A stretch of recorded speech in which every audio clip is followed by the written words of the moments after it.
Kita lihat sajalah para petinggi kita sekarang bagaimana menyikapi hukum. Sebab saya dengar ada bargaining, orang takut teriak maling sapi karena DE maling wedus. Tidak berani teriak ada maling sapi karena dia maling kambing.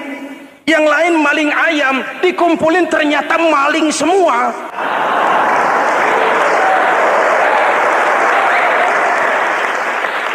Muhammadin wa ala alihi wa sahbihi ajma'in, amma ba'du. Hadirin hadirat ma'asyiral muslimin yang saya cintai, ada sebuah cerita pendek. Seorang pengendara sepeda motor ditangkap oleh Pak polisi, lalu diperiksa. Ini motor siapa? Pinjam Pak. Helm? Pinjam. SIM? Pinjam. Kata Pak polisi, tidak boleh begini. Marah yang naik sepeda motor.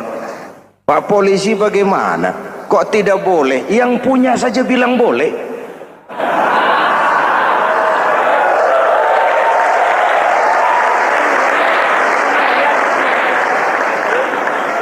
Cerita ini memberikan gambaran bagaimana masyarakat kita sekarang cenderung memboleh-bolehkan diri sendiri, melahirkan permissive society. Masyarakat serba boleh dengan ukuran sakarepe dewe. Itu sebabnya agama diturunkan. Dalam contoh yang indah, Rasul memberikan gambaran bahwa Islam ini bagaikan sebuah bangunan yang komponen pokoknya 5. Bunyal Islamu ala khamsin.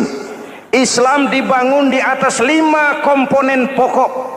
Jadi kalau Islam ini ibarat bangunan, unsur penunjang pokoknya itu 5. Mari kita analogkan Islam dengan bangunan. Kalau saudara akan membangun rumah, sebelum pasang tiang, pasang genteng, pasang jendela, apa yang lebih dulu dibangun? Fondasi. Kalau Islam ibarat bangunan, fondasinya adalah syahadatu an la ilaha illallah wa anna muhammadar rasulullah. Ini fondasi. Jikalau kuat fondasi, aman bangunan. Jikalau rapuh fondasi, lentur dan luntur bangunan. Maka kuat atau tidak kuatnya bangunan Islam kita bergantung kepada keyakinan dasar tadi, fondasi. Saya bersaksi tidak ada Tuhan selain Allah, artinya saya tidak akan menyembah kecuali hanya kepada Allah. Orang yang benar fondasinya beres sujudnya. Kalau saya yakin tidak ada Tuhan selain Allah, saya tidak akan minta rezeki kecuali hanya kepada Allah. Orang yang benar fondasinya, giat bekerjanya, jauh dari tipu menipu, jauh dari renten, jauh dari riba, jauh dari korupsi, jauh dari judi. Keyakinan memberikan warna terhadap bentuk kepribadian. Kalau saya yakin tidak ada Tuhan selain Allah, saya tidak akan pernah takut kecuali hanya kepada Allah. Saya tidak akan melarikan persoalan kecuali hanya kepada Allah. Saya tidak akan menggantungkan hidup kecuali hanya kepada Allah. Saya tidak akan minta tolong kecuali hanya kepada Allah. Meresap ke dalam jiwa. Untuk keyakinan seperti ini, orang-orang tua kita dahulu berlinang air mata, bersimbah darah, bahkan berkorban nyawa, melaksanakan hijrah untuk mempertahankan keyakinan. Ini intan paling mahal dan ini mutiara paling berharga. Zaman boleh berubah, tapi pondasi tidak boleh goyah. Masa boleh berganti, tapi pondasi jangan sampai mati. Karena iman kita hidup, untuk iman kita berjuang, dan dalam iman kita ingin kembali menghadap Allah Subhanahu Masih ingat cerita tentang Bilal? Masih? Mengulang kaji saja. Bilal itu budak sahaya. Ketika masuk Islam, dipanggil oleh majikannya. Bilal, iya bos. Saya dengar kamu masuk Islam ya? Iya bos. Kok berani-beraninya kamu masuk Islam? Memangnya kamu budak siapa Bilal? Ya budak bos. Bos. Kamu kerja sama siapa? Sama bos. Bos. Yang gaji kamu siapa? Ya bos. Nah, kamu kan ngerti Bilal. Kamu budak saya, kamu kerja dengan saya, yang gaji kamu saya, yang beri makan saya. Kenapa? Kok beraninya masuk Islam padahal kamu belum saya kasih izin? Bos, bos boleh beli badan saya, tapi jangan mimpi bisa membeli jiwa saya. Tuhan boleh kuasai badan saya, tapi jangan mimpi bisa menguasai keyakinan saya. Saya memang benar Tuhan yang gaji, tapi kan saya digaji, saya kerja. Kerja itu kewajiban saya, gaji itu hak saya. Soal keyakinan, jangan ikut campur bos. Kurang ajar kamu Bilal. Biarin. Bilal, begini saja. Kalau kau mau meninggalkan keyakinanmu, meninggalkan Allah Tuhanmu, kau akan kami merdekakan. Tapi kalau kau tetap dalam keyakinanmu, kamu akan saya siksa sampai mati. Bagaimana? Jangan mimpi bos. Lebih baik mati berkalang tanah daripada hidup bercermin bangkai. Biar saya gugur membela keyakinan daripada hidup jadi penjilat menjual akidah. Itu prinsip.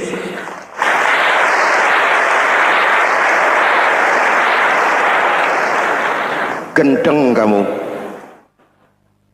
Ayo siksa. Tangannya diikat, dihimpit dengan batu berat, dijemur dengan terik matahari padang pasir, terkelupas kulitnya, mengalir darah dari sekujur badannya, pecah bibirnya. Ayo Bilal, tetap bertuhan Allah dan kau akan mati di sini, atau kembali ke agama lama, kau jadi merdeka. Dari bibir yang pecah itu cuma keluar Allahu Ahad. Bilal budak badannya, merdeka jiwanya, maka namanya ditulis dengan tinta emas dalam sejarah.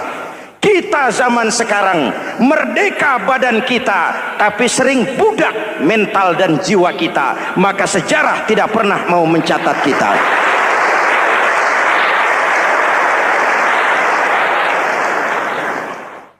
Ma'asyiral muslimin yang saya cintai, fondasi sudah.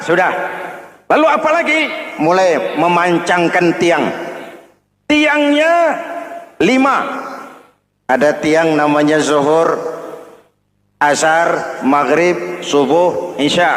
Tetapi agar bangunan menjadi kuat, ada tiang-tiang tambahan. Namanya rawatib dan nawafil. Rawatib itu ba'diyah atau qobliyah, nawafil itu di luar itu. Agar bangunan menjadi kuat, dibentuk pribadi lewat sholat. Apa filsafatnya? Pertama, sholat itu simbol penyerahan total kepada Allah. Kita ini sudah kontrak.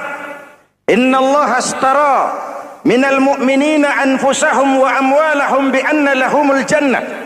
Allah telah membeli dari orang-orang mukmin diri mereka, harta mereka, bagi mereka adalah surga. Penjual kita orang beriman, pembeli Allah, dagangannya amwal dan anfus, harganya adalah surga. Jelas? Penyerahan total itu dimulai dengan takbiratul ihram. Shalli fardal isya, Allahu akbar. Arahkan mata ke tempat kita sujud. Jangan lupa kalau sudah di atas, lupa dengan yang di bawah. Sudah jadi genteng, petatang peteteng di atas. Lalu bilang, merasa capek sendiri, kata genteng kepada tiang. Tiang, kamu sih enak, kata genteng. Saya setengah mati di atas. kehujanan, kepanasan, kadang-kadang anak-anak nakal saya disambitin. Kata tiang, saudara Genteng, ngomong jangan sembarangan ya. Kamu kira kamu bisa nongkrong dan nangkring di atas, itu gara-gara siapa Genteng? Kan saya yang sokong dari bawah. Kamu jadi pejabat tinggi, jadi anggota ini, anggota itu. Kami rakyat yang angkat. Jangan sudah di atas kami ditekan. Jangan agama dijadikan topeng untuk kepentingan pribadi. Berpolitik untuk kepentingan agama, ayo. Tapi menjual agama untuk kepentingan politik, itu yang merusak agama.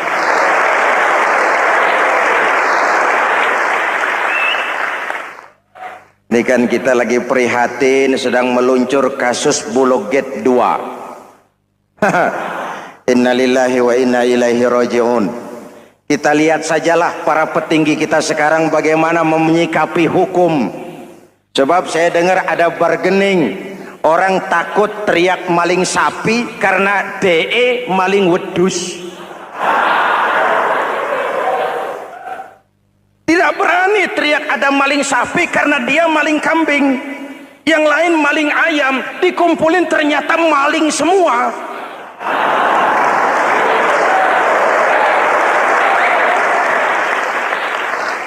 Hadirin yang saya hormati, ini melukai rasa keadilan.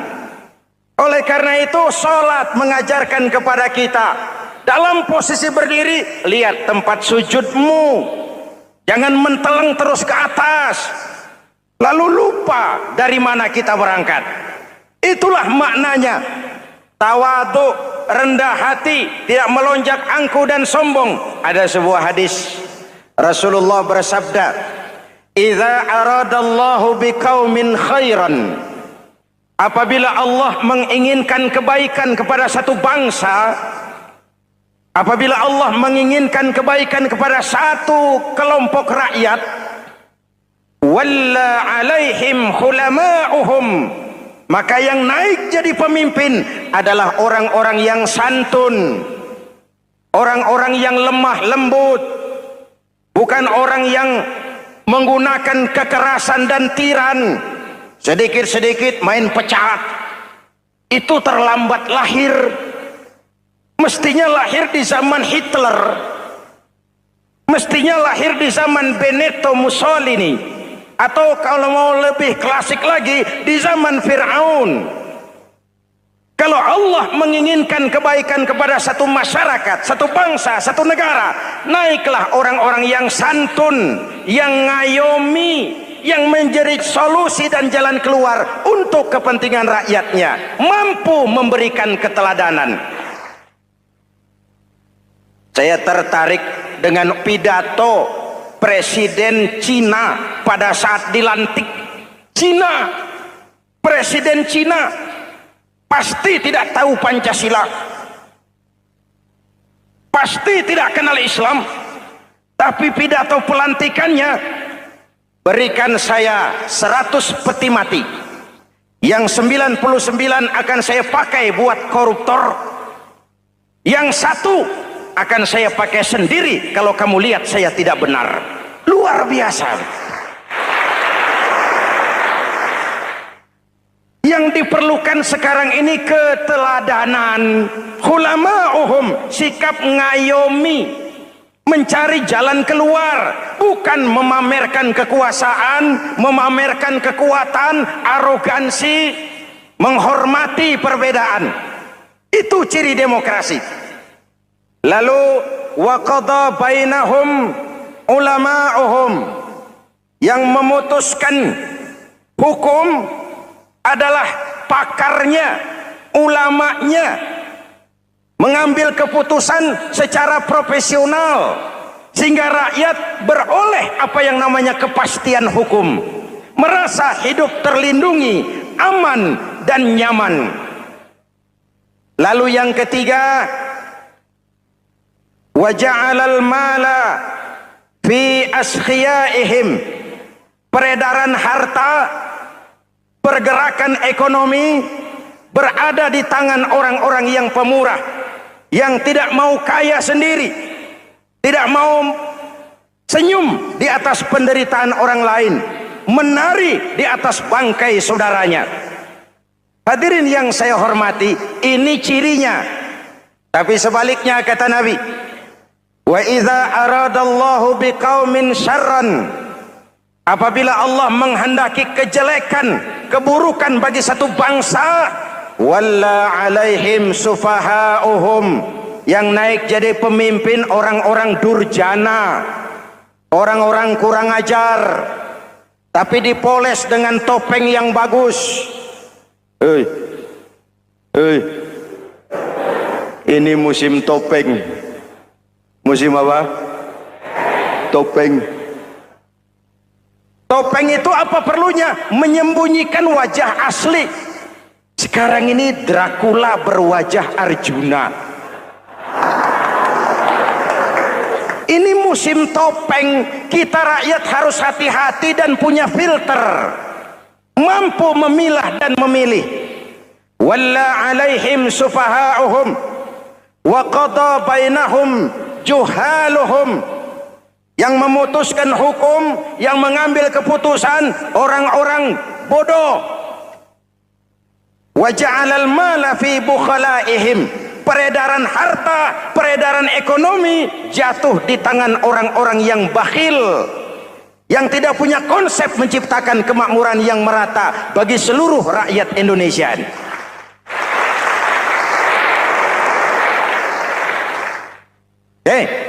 Kita kembali kepada tiang. Ini kan lagi cerita tiang tadi ya. Kalau sedang berdiri, lihat tempat sujud, jangan menteleng terus ke atas. Terserang penyakit tamak bin rakus alias serakah. Nah, selesai. Anggota badan yang paling terhormat ini kepala. Ketika sujud, sama rendahnya dengan telapak kaki. Allahu Akbar, yang besar cuma Allah. Apa bedanya saya dengan saudara? Tidak ada, kecuali saya ngomong saudara dengerin. Kita sama-sama beribadah, sama-sama mencari nilai tambah di hadapan Allah. Apa saya lebih penting dari saudara? Belum tentu. Apa saya lebih hebat dari saudara? Belum tentu. Perasaan lebih penting, lebih hebat, lebih jago setan. Jelas? Ayo tundukkan kepala, dia sama rendahnya dengan telapak kaki kita. Yang besar cuma Allah. Allahu Akbar.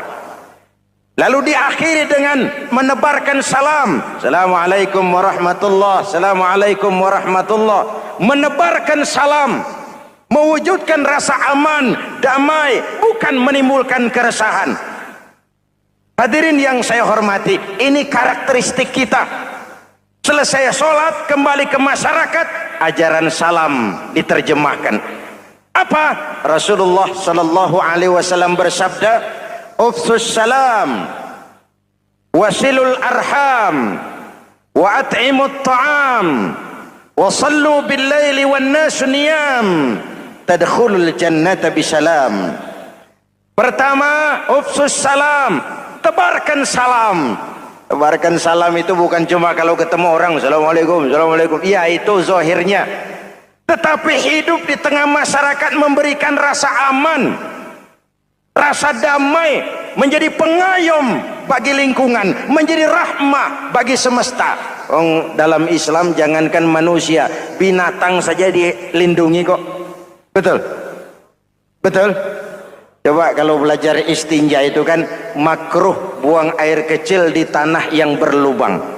Kenapa? Pertama, melindungi binatang yang ada dalam lubang. Siapa tahu di lubang yang saudara kencingi ada semut sedang rapat.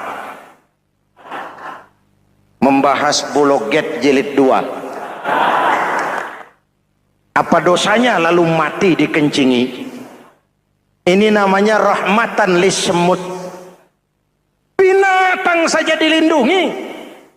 Ada hadis, kalau kamu menyembelih hewan, sembelilah dengan cara yang terbaik. Jangan menyembelih ayam dengan pisau tumpul. Ini ajaran apa? Ajaran tentang peri kebinatangan. Rahmatan, memberikan rahmah. salam, keselamatan dan kedamaian kepada masyarakat lingkungan. Itu misi seorang muslim.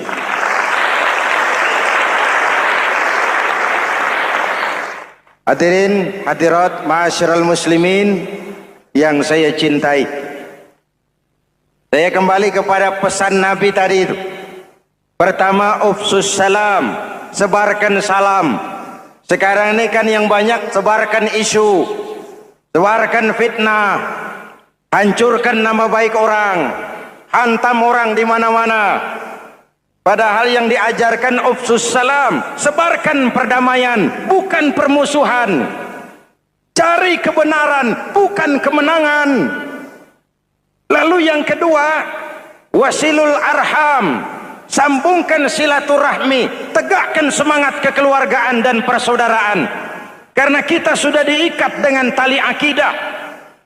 Mari kita saling bertanya setelah lewat hari-hari yang dimana kita seperti saling berhadapan, seperti tercabut dari akar budaya kita sebagai bangsa. Semangat gotong royong, semangat kekeluargaan makin lentur dan luntur, dan perlu kita angkat kembali ke permukaan. Silul arham, sambungkan semangat silaturahmi. Wa at'imut ta'am, berikan makan orang-orang yang kelaparan, mempunyai kepekaan dan kepedulian. Jangan menari di atas penderitaan orang, jangan tersenyum di atas isak tangis tetangga. At'imut ta'am, mempunyai kepedulian yang tinggi. Wa sallu bil laili wan nasu niyam, bangunlah di keheningan malam ketika orang sedang tidur. Istilah saya, kalau mau telepon Allah, jangan lupa nomor teleponnya itu 44342. Jumlahnya 17. Zuhur, asar, maghrib, isya, subuh 44342. Jangan ragu-ragu, kalau angka cukup telepon sambung. Kalau angka kurang, hati-hati salah sambung. Pak, mau sambung yang lebih cepat bagaimana? Bisa. Selain nomor itu, coba pakai sambungan langsung jarak jauh. Namanya SLJJ. Kapan? Tengah malam. Kenapa tengah malam? Lebih murah. Lebih murah. Saluran kosong, telepon jarang yang pakai, orang banyak tidur. Wa minal laili fatahajjad bihi nafilatan lak asa ayyab'atsaka rabbuka maqaman mahmuda. Nun di keheningan malam, bangun.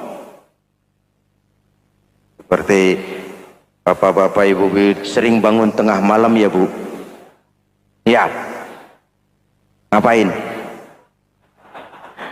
Kalau bangun tengah malamnya sih saya percaya, cuma urusannya apa?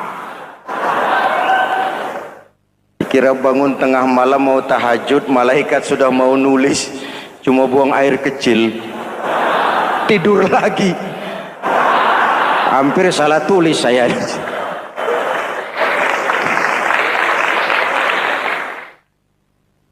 Baik, fondasi sudah Pak, tiang siap.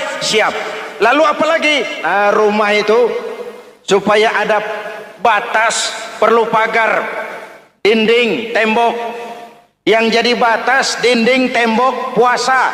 Asyamu junnatun, puasa adalah dinding, benteng yang menyelamatkan manusia jangan sampai menyentuh wilayah lain. Ada batas-batas dan norma yang diindahkan. Selesai, tembok, dinding, selesai. Pagar, selesai.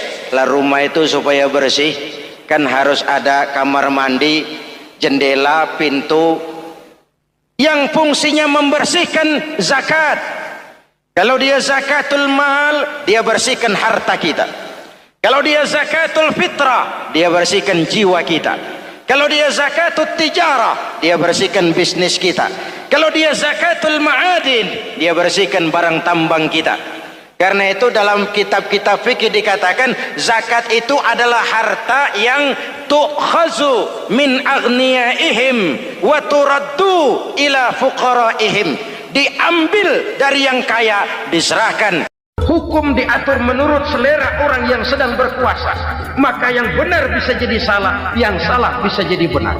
Kalau untuk rakyat, hukum itu tajam bukan main, cepat sekali dilaksanakan. Tapi giliran menengah ke atas yang gedean dikit berbuat salah, hukum tompul. Tapi ada orang-orang tertentu yang agunannya palsu, jaminannya palsu, bawa kata belece, bukan cuma miliaran, triliunan kredit bisa keluar. Terluka rasa keadilan, hilangnya kesempatan. Rakyat cuma dapat kesempitan, jarang dapat kesempatan.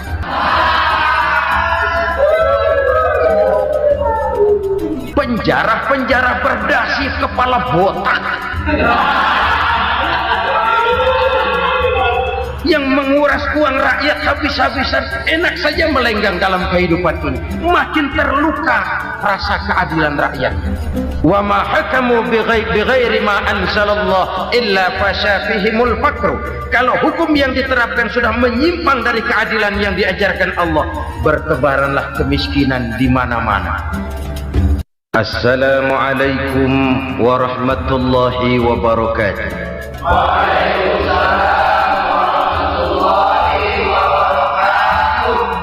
Bismillahirrahmanirrahim. Alhamdulillahi rabbil alamin. Wassalatu wassalamu ala asyrafil anbiya'i wal mursalin, Sayyidina wa maulana Muhammadin wa ala alihi wa sahbihi ajma'in, amma ba'd. Saudara-saudara kaum muslimin rahimakumullah, sebagai bangsa kita tengah menghadapi berbagai bencana, baik di bidang ekonomi maupun di bidang politik.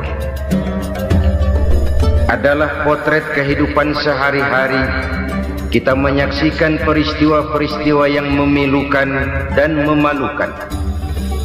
PHK terjadi di mana-mana, pengangguran meningkat, harga-harga membumbung tinggi, daya beli rakyat semakin lemah.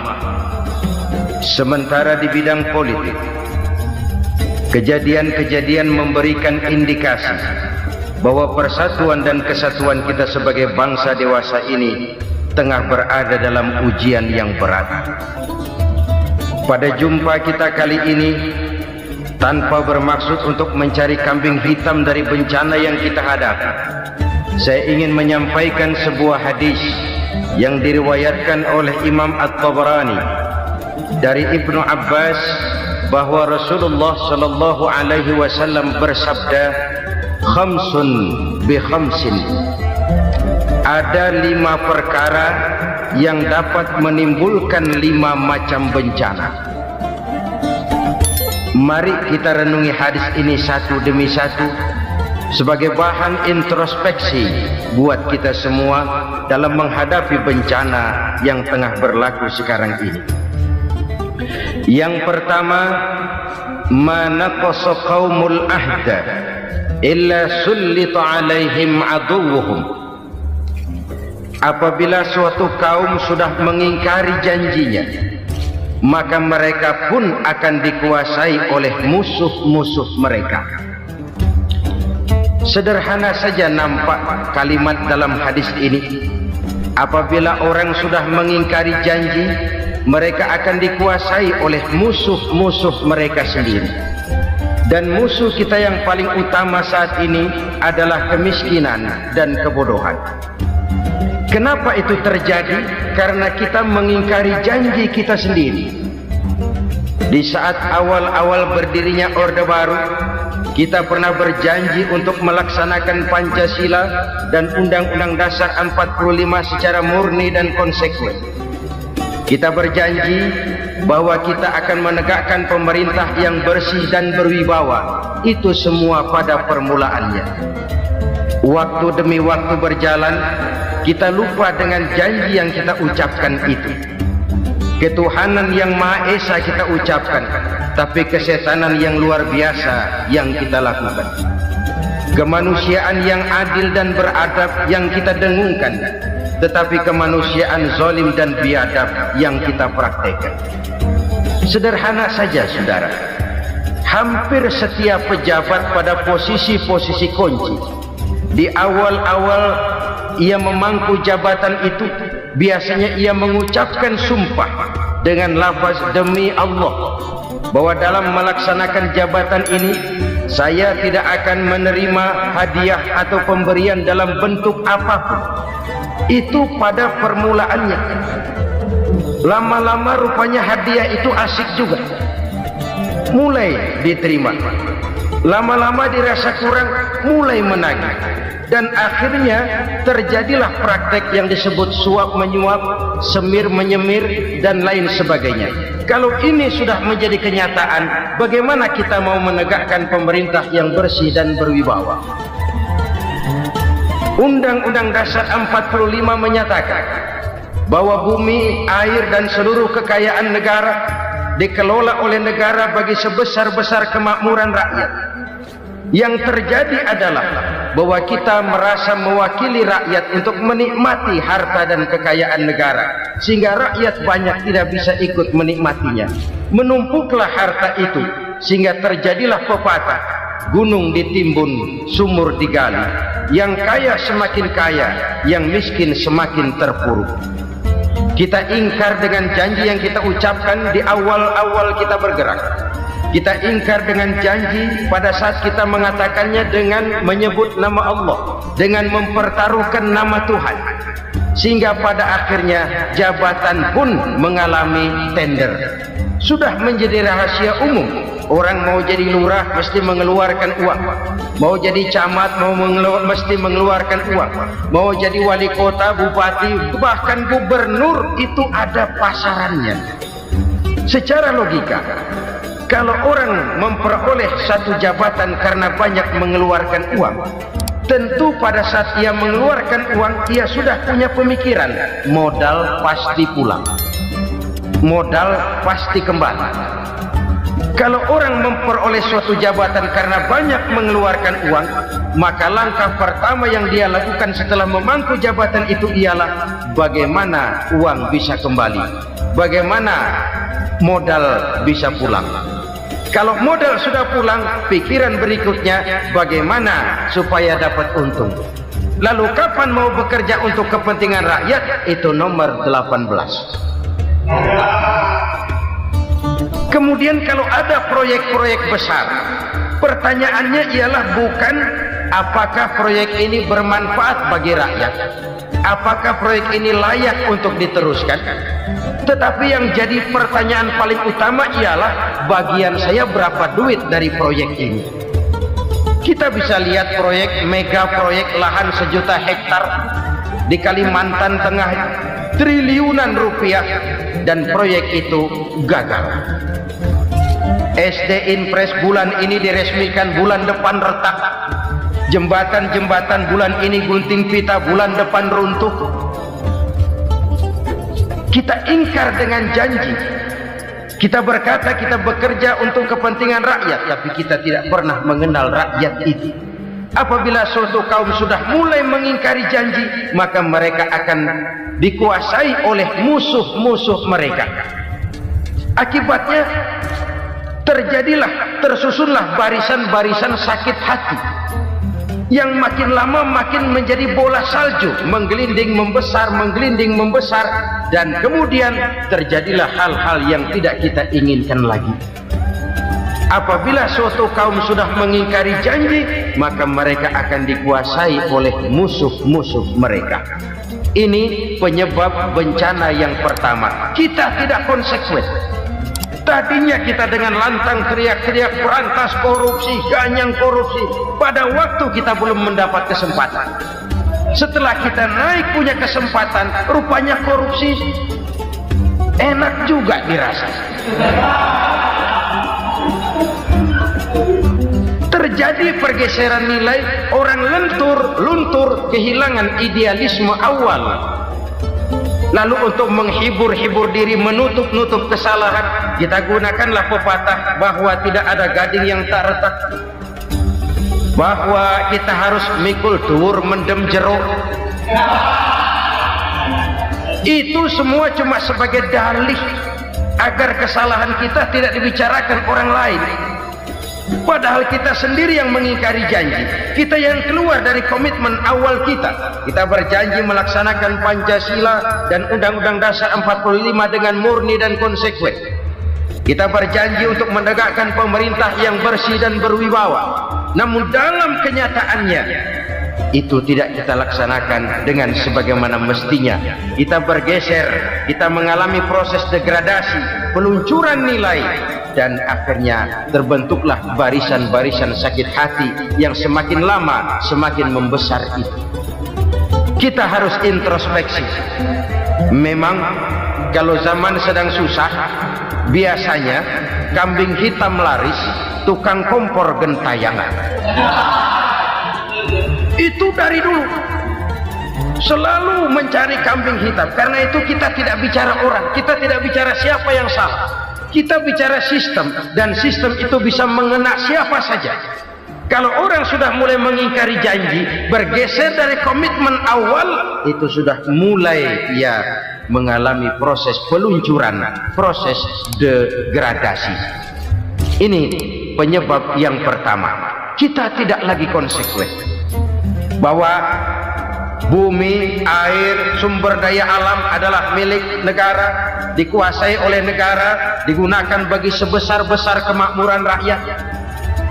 Ternyata rakyat yang makmur itu tidak merupakan gambaran yang menyeluruh dari rakyat kita. Undang-undang dasar kita menganut ekonomi kekeluargaan, tapi yang kita praktekkan adalah ekonomi keluarga. Kalau bukan keluarga nggak dapat proyek, kalau bukan keluarga nggak dapat macam-macam. Kekeluargaan kita rubah menjadi keluarga, timbullah penyakit nepotisme.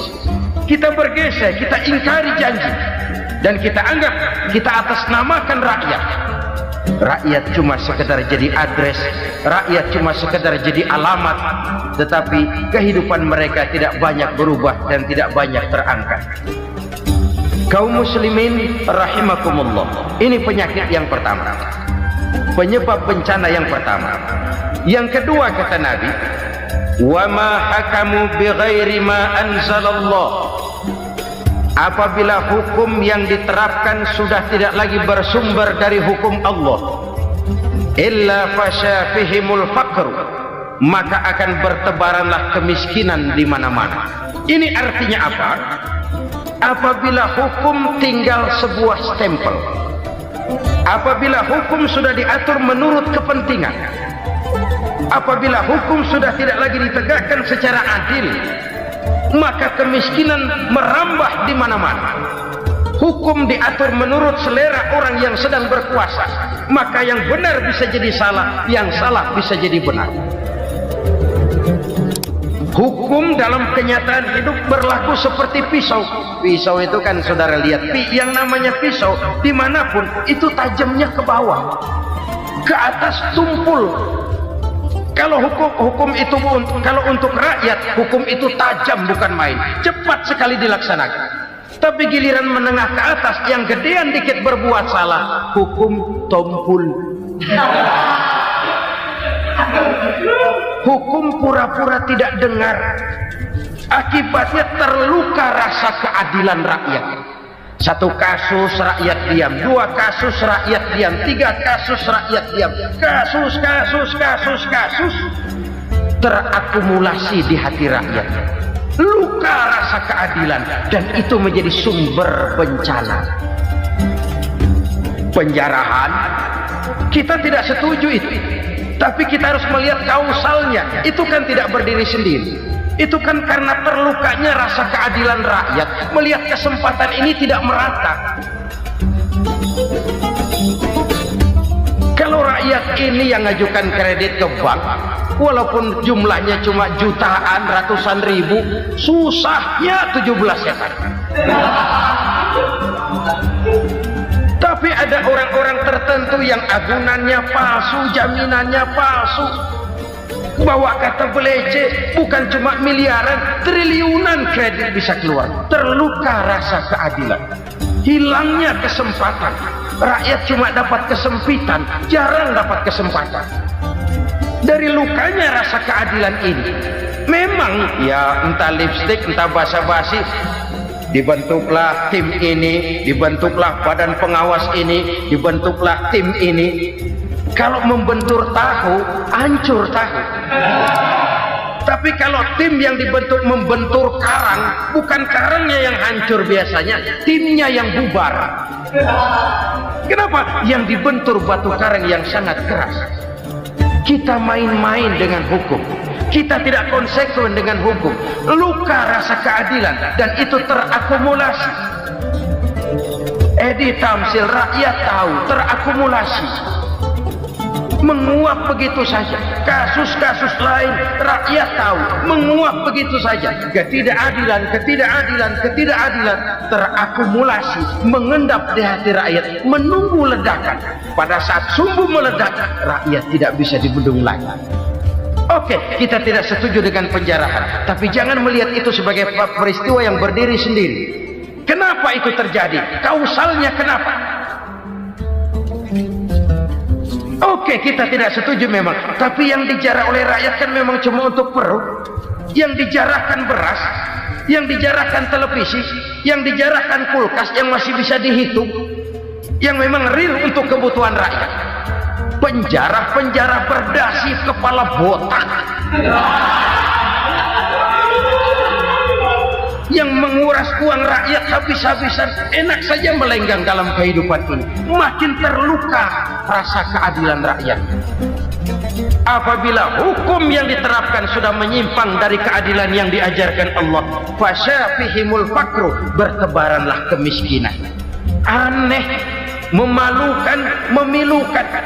Sebuah negara agraris yang katanya pulaunya hijau royo-royo, gemari palau jenawi toto tentem kerto raharjo, yang tahun 93 pernah mendapat penghargaan dari FAO, Badan Pangan Sedunia, sebagai negara yang berhasil dalam swasembada pangan. Sekarang ini kita terpaksa betul beli beras dari Vietnam, beli beras ke Kamboja, beli kedelai dari Kamboja. Kenapa? Lahan sawah kita habis ditanami pabrik. Teknologi kita, teknologi loncatan yang non-applied, tidak terpakai oleh kita. Lantas lahan yang tidak bisa kita tanami, kita paksakan lahan-lahan gambut menjadi tanah pertanian yang subur dengan biaya triliunan, dan kita gagal. Kita cari jarum dan kapak hilang. Kita mau jadi negara industri dengan loncatan teknologi yang maju, kita lupakan pola pijak kita sebagai negara agraris, dan akhirnya kita kecolongan. Lihatlah dewasa ini, rakyat kita antri sembako di mana-mana. Di sebuah negara agraris, ketidakadilan melahirkan kemiskinan, kemiskinan moral dan kemiskinan material. Kemiskinan moral, rakyat nggak percaya lagi sama pejabat. Rakyat mengalami krisis figur. Orang ala lu ngomong dah main ember.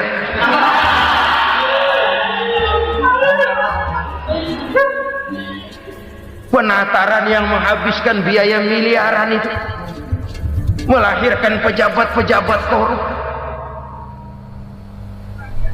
Pengawasan yang menghabiskan biaya miliaran itu ternyata impoten, mandul. Kemiskinan moral. Jujur saya berkata, saudara-saudara, setelah pintu reformasi dibuka, itu yang masuk memang macam-macam. Ada yang memang punya tujuan murni, konsekuen dan punya konsep. Ada yang nunggu di tikungan, begitu mobil lewat nyamber pintu, berangkat ikut reformasi. Ada yang memanfaatkan momentum, mumpung untuk nyampein unek-unek, ngerti nggak, pokoknya ngomong. Sehingga keadaan semakin rancu, kebingungan semakin menjadi-jadi, masalah yang paling urgen tidak terselesaikan. Sekarang ini orang berpikir mendingan jadi pala ular daripada jadi buntut macan. Buntut macan memang hebat macan, tapi kalau buntutnya cuma ugel-ugel di belakang buat apa? Mendingan jadi kepala ular kecil juga nyaplok. Artinya ya biar kecil juga kalau punya partai kan gagah. Lalu rame-rame bikin partai kayak bikin arisan. Orang makin mengalami dislokasi. Semua mau jadi pahlawan, semua mau nomor satu, semua ngomong. Iya kalau bidangnya, kalau bukan makin rancu. Marilah lewat kesempatan ini saya mengajak kita untuk tahu diri. Biarkan politisi ngomong politik, biarkan ekonom menata ekonomi, biarkan praktisi bicara soal hukum, biarkan rakyat munajat, istighfar, mohon pertolongan Allah. Tahu diri kita. Kalau memang ayam, kukuruyuk aja dah. Kalau memang kucing, ayo ngeong. Kalau kambing, silahkan ngembe. Udah tahu ayam, ngeong bunyinya. Suaranya palas, orang nggak ngerti, bingung, makin menjadi-jadi. Ibarat kesebelasan sepak bola bangsa kita sekarang ini, rame-rame mau bikin gol, kiper ikut nyerang sekarang. Memilukan dan bahkan memalukan. Wa ma hakamu bighairi ma anzalallah illa fasyafihimul fakru. Kalau hukum yang diterapkan sudah menyimpang dari keadilan yang diajarkan Allah, bertebaranlah kemiskinan di mana-mana. Coba sekarang ini, yang punya duit bingung, apalagi yang kagak punya duit. Yang pengusaha gede ngeluh, apalagi yang pengusaha pas-pasan. Yang kagak punya beras, yang punya beras saja masih bingung, apalagi yang nggak punya beras. Ini sudah demikian merata. Dulu kita kagum mendengar konglomerat kelas wadah. Kelas-kelas yang seakan-akan cuma ada dalam khayalan mereka, punya kekayaan miliaran dolar, triliunan, sudahlah seolah-olah nggak terjangkau sama kita. Weh, ternyata yang gede-gede itu juga gede utangnya.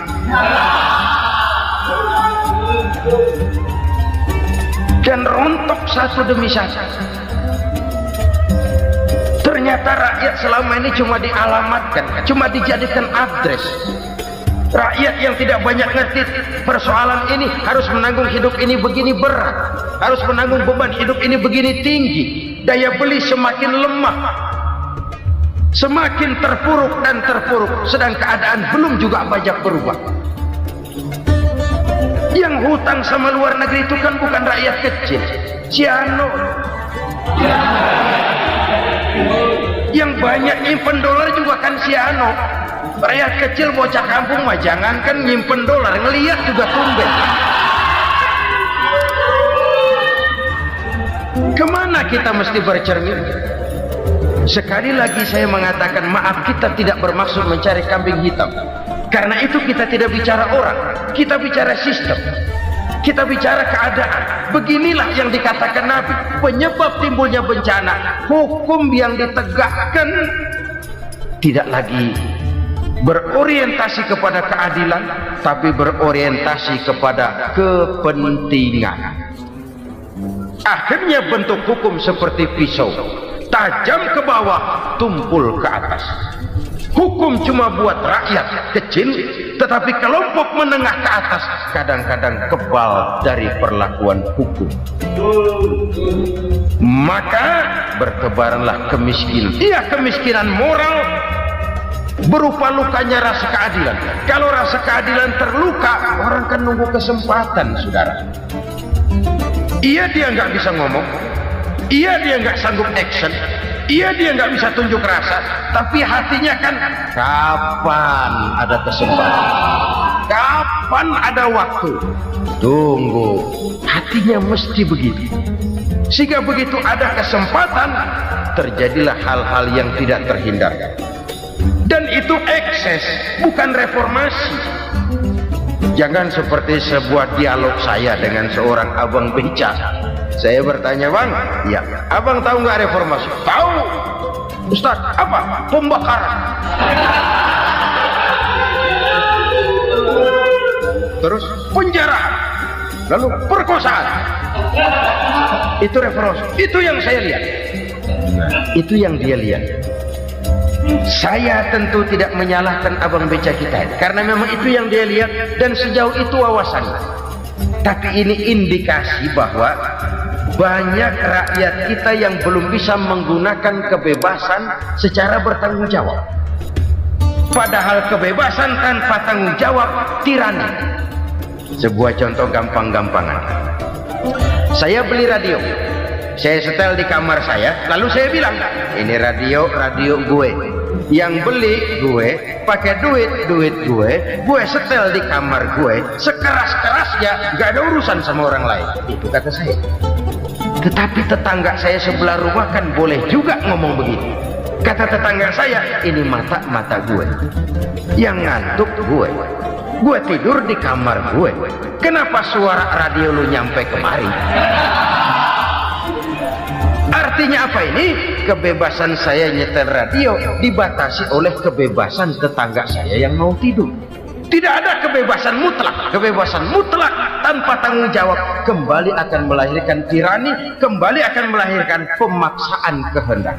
Dan itu lagi-lagi bukan demokrasi. Saudara-saudara kaum muslimin rahimakumullah.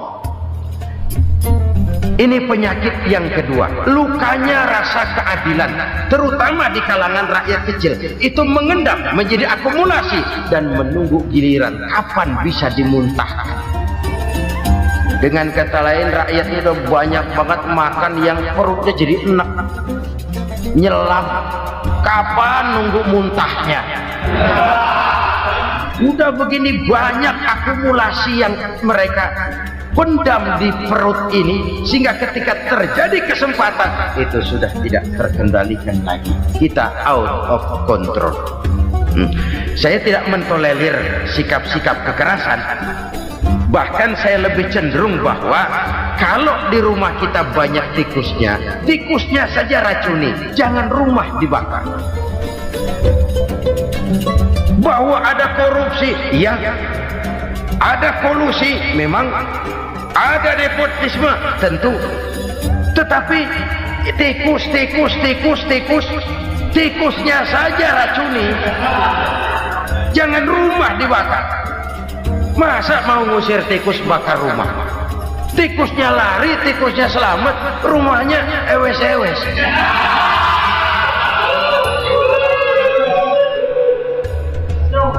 Tikus selamat, rumah nggak punya, masalah nggak terselesaikan dengan sebagaimana yang kita harapkan. Kita sepakat ini negara hukum, dan di hadapan hukum semua manusia itu sama. Itu prinsip yang diajarkan Allah. Al-musawat bainan nas fi takalifil ahkam. Semua manusia sama dalam berhadapan dengan hukum Allah Subhanahu wa ta'ala. Kalau hukum sudah pandang bulu, itu jelas yang enak yang banyak bulunya. Siapa yang banyak bulunya? Monyet. Kalau hukum pandang bulu, monyet keenakan. Saudara-saudara kaum muslimin rahimakumullah, introspeksi. Mari kita bercermin bagaimana perjalanan hukum selama ini. Kalau introspeksi ini kita temukan, lalu ada upaya untuk memperbaiki diri. Jangan menggunakan tak ada gading yang tak retak, mikul duwur mendem jero untuk menutup-nutupi kesalahan orang. Padahal kesalahan itu sedemikian besar. Padahal rakyat kita tiap hari antri sembako. Ada yang sehari sekali makan, ada yang makan sudah bercampur tiwul, ada yang nasi sudah dicampur pisang, balik jadi orok lagi. Macam-macam upaya rakyat untuk menangsal perut ini. Lalu rakyat ditenang-tenangkan, lebih baik puasa Senin Kemis sambil menghadapi krisis ekonomi. Kenapa rakyat yang disuruh puasa? Kenapa bukan pejabatnya yang puasa lebih dulu untuk kemakmuran rakyat? Kalau rakyat yang memang perutnya udah gepeng disuruh puasa, makin krempeng perutnya. Artinya pejabat harus punya sense of politics. Ya tidak, puasa itu kan tidak cuma Senin Kemis saja puasa itu. Puasa perasaan, puasa menghargai perasaan yang sedang kondisi yang sedang dihadapi oleh rakyat. Bagaimana rakyat yang tengah antri sembako melihat pejabatnya lewat dengan mobil yang harganya sampai 1 miliar. Oh, inilah pemimpin saya. Luka lagi rasa keadilannya.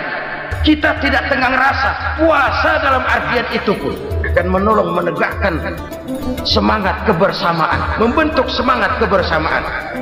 Saudara-saudara kaum muslimin rahimakumullah, penyebab bencana yang ketiga dikatakan oleh baginda Nabi, wala dhaharat fihimul fahishatu illa fasha fihimul maut. Apabila kekejian telah merajalela, maka maut bertebaran di mana-mana. Kita renungi butir kalimat dalam hadis ini. Apabila kekejian telah merajalela, maut bertebaran di mana-mana. Begitu murah arti sebuah kehidupan. Penjarahan untuk hal-hal yang kecil tapi sampai mengorbankan nyawa. Apabila kekejian sudah terjadi di mana-mana, maut pun bertebaran. Maut dalam arti berpisah ruh dengan jasad, tapi juga maut dalam arti orang bisa mati karirnya, orang bisa mati usahanya, orang bisa mati kesempatannya karena perbuatan-perbuatan keji yang selama ini tidak terbendung. Lahirlah teori mafia. Siapa yang kuat dia yang berkuasa, siapa yang lemah dia menjadi mangsa. Proyek-proyek besar yang menang tender itu ya dari itu ke itu saja. Yang pengusaha-pengusaha tidak punya koleksi, koneksi, tidak bisa bayar komisi, dapat proyek tetelan. Ada dagingnya dikit, namanya juga tetelan. Dagingnya sudah habis disantap oleh meja. Sekian puluh meja dilalui, sekian puluh amplop dikeluarkan. Sehingga yang akhirnya ya tinggal tetelan itu tadi. Maka kualitas pekerjaan pun sudah bukan lagi jadi masalah. Demikianlah mafia-mafia ini bermunculan di mana-mana. Di pengadilan terkenal mafia pengadilan. Hukum bisa dibeli, hukum bisa dipesan menurut kebutuhan sponsor. Mafia peradilan, mafia politik, mafia ekonomi, bahkan mafia agama yang menggunakan agama sebagai kedok, menggunakan agama sebagai dalih, menggunakan agama sebagai topeng untuk melancarkan maksud-maksud politiknya pun tidak tertutup kemungkinan. Apabila kekejian telah merajalela, maut bertebaran di mana-mana. Korupsi, kolusi, nepotisme itu bagian dari kekejian. Kita selama ini kalau mendengar maksiat, itu yang terbayang cuma judi, mabuk, zina. Ya itu maksiat. Tapi korupsi, kolusi, nepotisme itu juga maksiat dalam bentuk lain. Kalau ini sudah bertebaran, maka maut terjadi di mana-mana. Jangan bayangkan cuma mati orangnya, itu sih kewajiban. Yang menyakitkan itu orangnya masih hidup tapi dibikin mati, karirnya mati. Kenapa? Karena yang diperlukan bukan cuma orang pinter tapi orang taat. Biar pinter, kalau nggak taat minggir.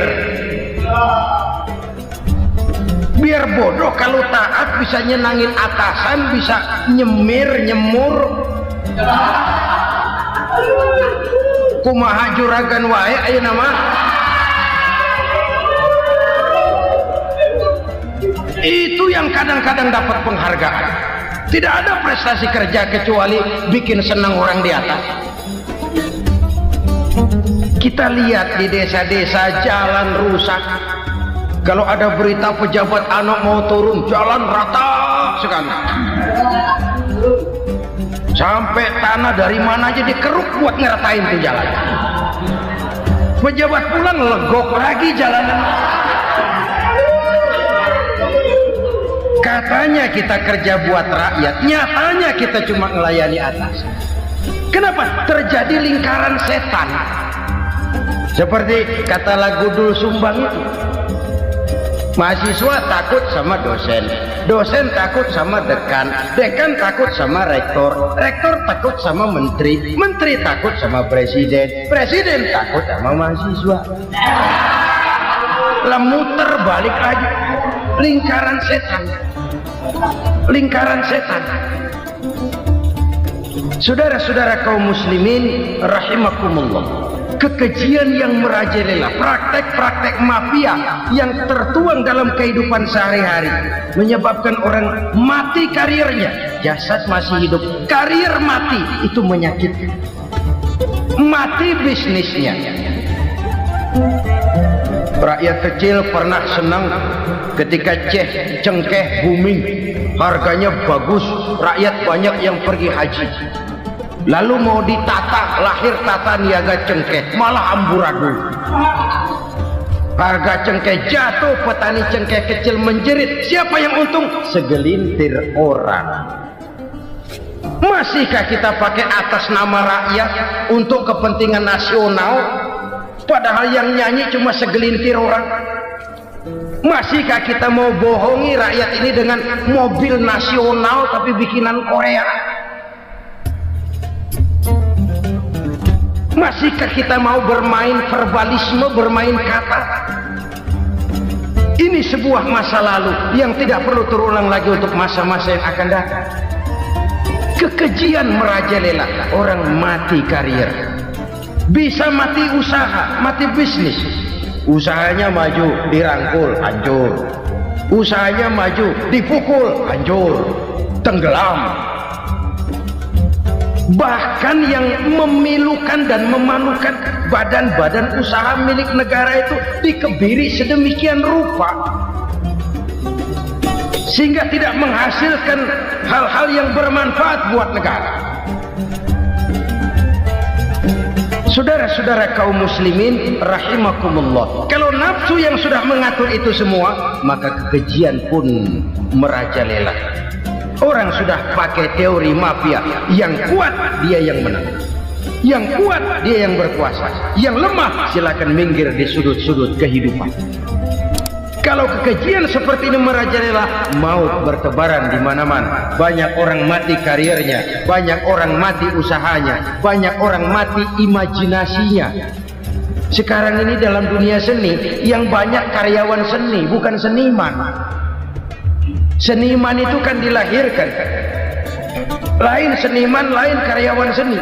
Sekarang yang banyak karyawan seni, bukan seniman. Mati karir, mati imajinasi, mati improvisasi, sehingga kehidupan persis sinetron. Sinetron itu yang kita lihat rumah mewah, yang kita lihat rumah bagus. Gak pernah kita lihat di sinetron kita ini rakyat antri sembako. Kita dijejali hal-hal yang indah, yang wah, yang membuat kita tenggelam dalam gaya hidup instan, tenggelam dalam gaya hidup wah. Kita lupa dengan realitas keseharian di tengah-tengah masyarakat kita. Lahirlah kelompok-kelompok selebritis, dibesarkan oleh berbagai media. Selebritis pilek aja masuk koran, pilek.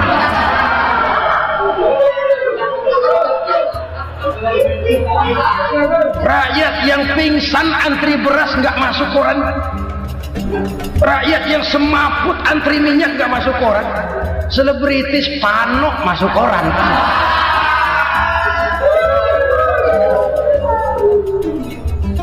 Kita besarkan hal-hal kecil, kita kecilkan hal-hal besar. Kenapa? Kita mengejar oplah, kita profit oriented, tidak lagi berorientasi kepada realitas hidup yang kita hadapi ini. Kalau kekejian sudah merajalela, kata Nabi, maka maut bertebaran di mana-mana. Maut dalam artian maut, coba lihat sekarang begitu murah nyawa. Karena 1000 perak orang mau nusuk bunuh, karena beras seliter orang khilaf. Begitu murah kehidupan. Tapi kekejian dalam bentuk korupsi, kolusi, nepotisme, kekejian dalam bentuk itu mematikan karier, mematikan bisnis, mematikan imajinasi, mematikan kreativitas. Itu juga maut dalam bentuk lain akibat kekejaman lain. Ini penyebab yang ketiga. Yang keempat, penyebab bencana menurut baginda Rasul, wala tuffiful mikyala illa muni'un nabat. Apabila timbangan sudah dicurangi, maka tercegahlah tumbuh-tumbuhan. Apabila timbangan sudah mulai curang, maka terjadilah musim paceklik. Apabila bisnis sudah bergaya mafia tadi itu, kecurangan-kecurangan terjadi, tender di balik pintu, yang dimenangkan cuma kelompok-kelompok yang bisa memberikan presentasi yang besar, muni'un nabat, terjadilah paceklik. Paceklik, panen gagal, wereng, ya wereng, kemarau panjang, it's okay, air sulit, iya, tetapi kan semua itu ada yang ngatur. Kemarau ada yang ngatur, belalang itu ada yang ngatur, air itu juga ada yang ngatur. Yang ngatur itu yang serba maha. Kalau ia murka melihat kecurangan timbangan, Allah itu kalau murka kan gampang saja, tinggal komandoin balang, lang, hancurin pesawat, konvoy belalang, konvoy. Allah tinggal ngutik angin El Nino, mampir lo ke Indonesia, hujan nggak turun-turun, kemarau panjang. Jadi kalau musim kemarau kan namanya anginnya El Nino. Kalau musim hujan anginnya namanya La Nina. Cakep namanya, kejem orangnya. Saudara lihat Cina sekarang sedang kena La Nina, banjir besar, ribuan orang meninggal. Dia mah ribuan mati kagak berasa, rakyatnya miliaran. Bangladesh lagi ngalami La Nina, India lagi ngalami La Nina. Angin, hujan, kemarau, belalang, itu kan ada yang ngendaliin. Kuncinya bukan di belalangnya, kuncinya bukan di peredaran matahari berputar, kuncinya di atas yang mengatur semua itu. Kalau timbangan sudah mulai curang, pengusaha sudah nggak mau jujur, apa nggak bikin perut jadi mual? Begitu rakyat antri sembako pingsan nggak dapat beras, sementara beras ditumpuk-tumpuk sampai membusuk. Kemana hati nuraninya? Kemana akal pikirannya? Kemana mereka yang berbuat atas nama rakyat tapi melihat rakyat susah tidak tergerak hatinya? Saudara-saudara kaum muslimin rahimakumullah, sekian dulu jumpa kita kali ini. Mudah-mudahan yang saya sampaikan dari hadis riwayat Imam Tabrani ini menjadi bahan introspeksi buat kita semua. Tidak akan seorang muslim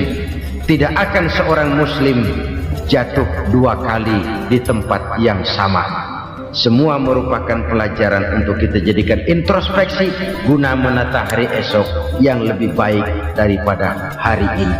Reformasi harus terus berlanjut, tidak bisa dan tidak perlu dikendalikan, tapi harus tetap dengan landasan akhlakul karimah sesuai dengan budaya kita sebagai bangsa. Terima kasih atas perhatian saudara, mohon maaf atas segala kekurangan. Jumpa lagi lain kesempatan insyaallah. Usikum wa nafsi.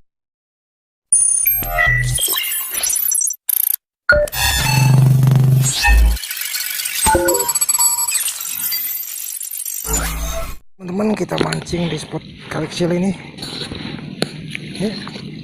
Mudah-mudahan kita banyak strike di sini. Oh, ikannya kelihatan. Bismillahirrahmanirrahim, ayo dong digas. Ada anak-anak nila. Ih, makan, iya, cantik. Diperet, alah, nggak kena. Ikan semua itu.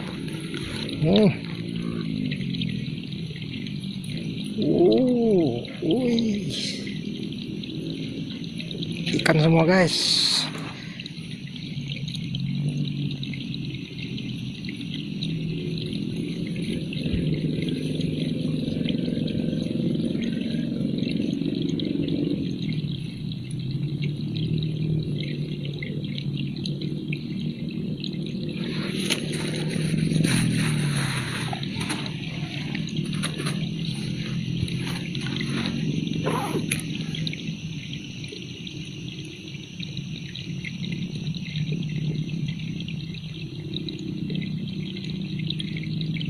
Oh, dimakan.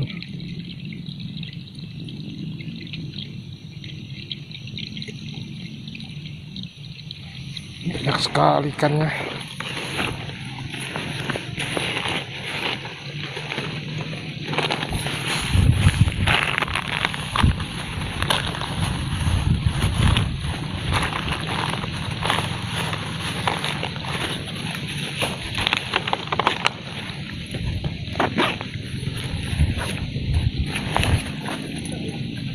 Suti masih tukun belum naik bisa kan?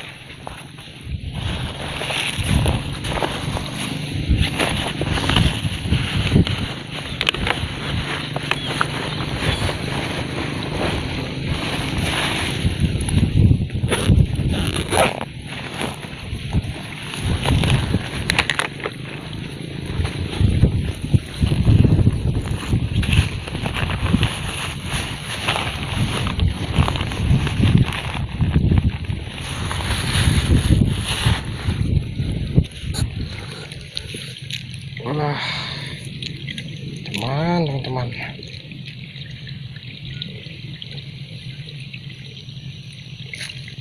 Wih, ikan citul yang ngejar.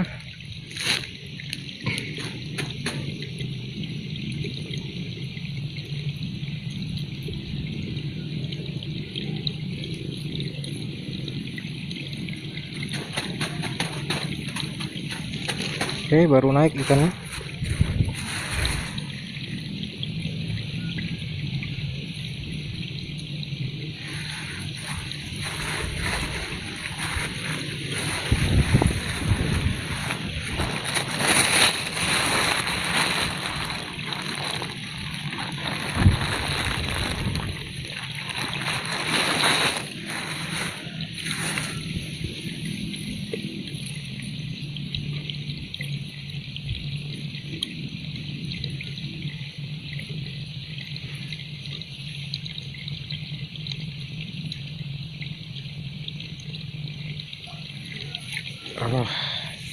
Itu ada yang makan teman-teman.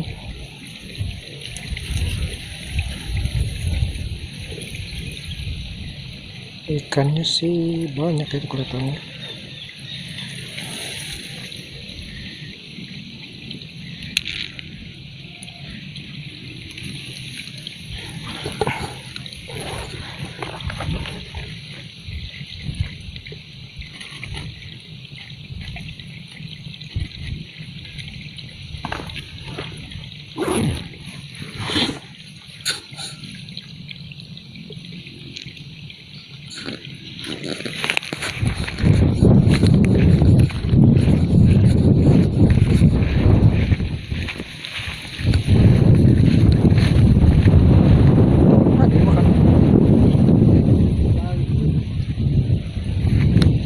Ini enggak naik nih kan. Ini ke sini.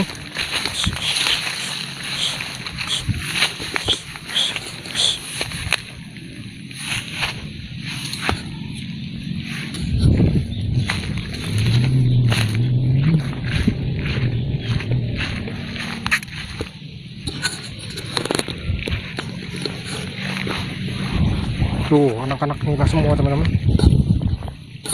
Tapi belum mau makan ini. Mana ini? Oh.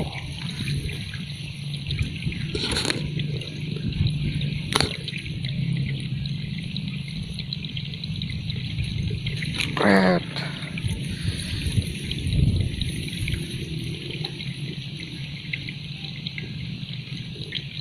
Oh, dimakan ikan nila yang makan. Iya, strike. Ikan nila yang makan.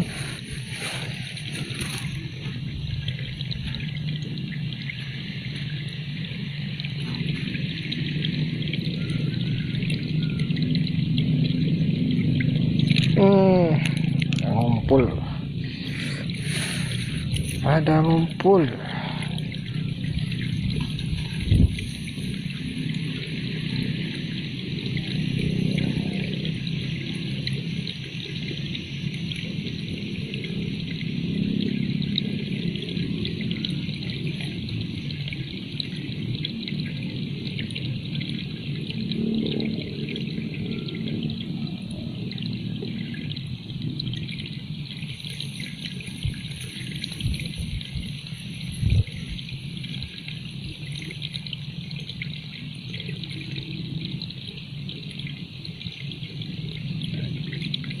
Oh, itu di atas itu ikan semua itu. Oh, oh, ses kan, kan gila. Lagi, oh, langsung disambar, berebut ikannya, lancar lagi. Oh, banyak ikannya kau. Oh,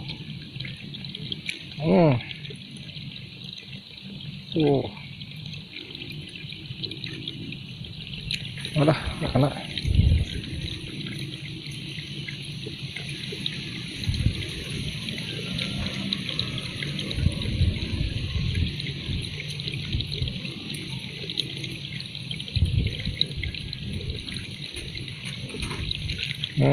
Mantap, setrek.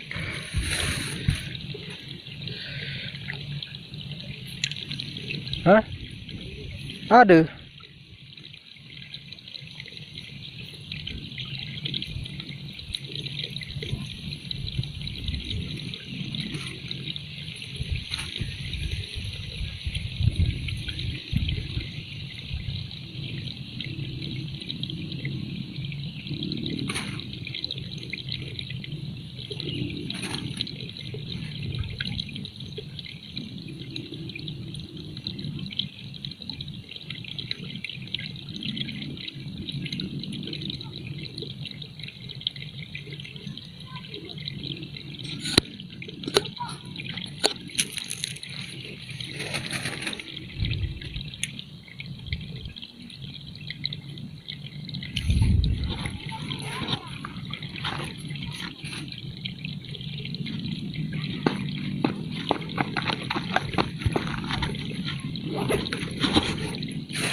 Oke, nggak mau lagi makan, geser ke atas.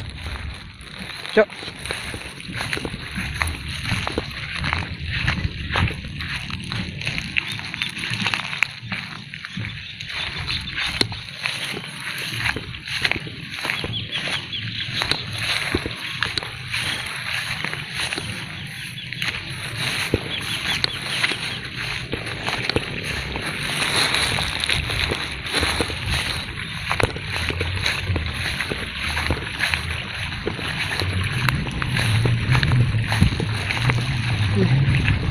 Nah, di sini ada ikan-ikan yang mampir. Woi, banyak teman-teman, ada anak-anak nilas. Udah turun. Coba di sini. Airnya agak dalam soalnya. Kita coba.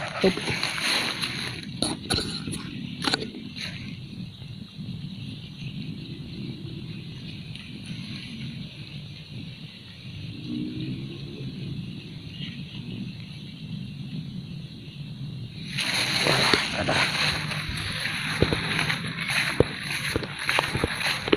Itu kalau nggak ada di sana, sebelah sini juga ada air yang agak menggenang.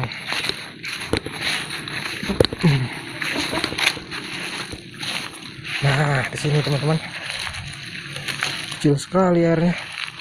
Kita coba. Nah, dari sebelah sini. Bismillahirrahmanirrahim. Mudah-mudahan ada teman-teman.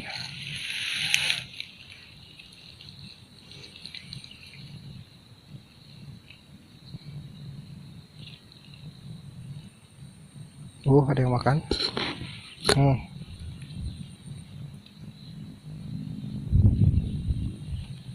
Jebret, aduh, nggak kena. Ini spotnya serut sih, kita bersihkan dulu Pak ya.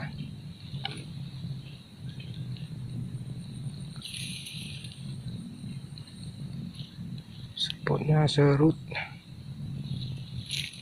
Aduh, coba kita agak bersihkan dulu teman-teman biar lemparnya enak. Oh, oke. Nah sekarang kan udah mending.